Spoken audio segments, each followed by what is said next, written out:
We wanted to show a frail Bruce Wayne. We wanted to show, as we always have, wanted to show the physical consequences of what he does. We wanted to show the mental consequences of what he's done.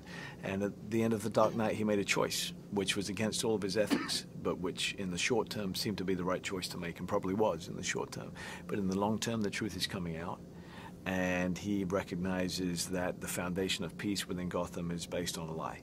And he feels incredible remorse. He's become more of a recluse than we've ever seen him before. He's racked with guilt, and Batman has disappeared completely.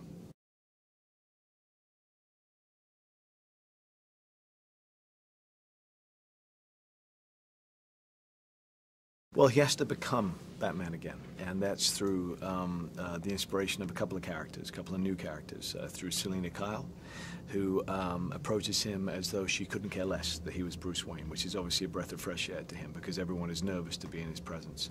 And she doesn't care anything about who he is. She's rude, she's brash, she steals from him, and he finds that humorous and he finds that colorful, and it starts to make him interested in people again.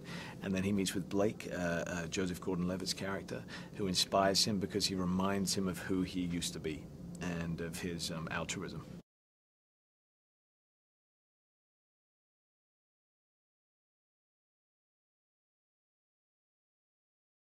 Tom is a phenomenal actor. He used the obstacle of his mask to be a positive.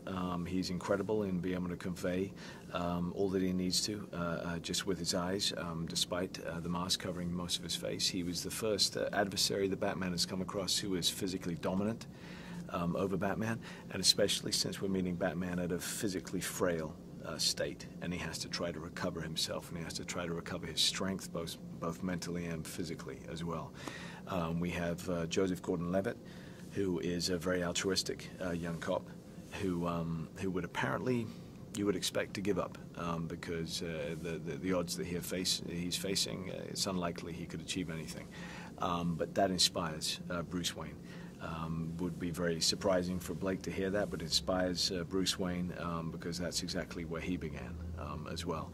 And then obviously we have Anne Hathaway playing Selina Kyle, who is a very brash and somewhat confusing person to understand initially. But we come to understand her to be a great partner to Batman, and somebody who rejuvenates him and rekindles a fire that he had lost.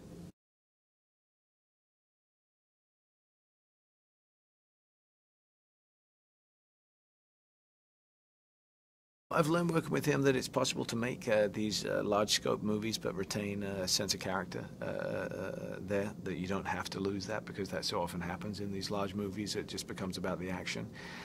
Every fight sequence must not be just a fight sequence for the sake of it. It has to tell you something about the character, otherwise forget it. You should just cut that whole thing out. And having Tom as an adversary was very good for that because he's such a good actor that he was able to bring that to the table as well. And also a respect for these kinds of movies. You know, Chris has incredible integrity, and consequently, you know, when he tells me this should be the final one, I listen to him and say, okay, this is goodbye.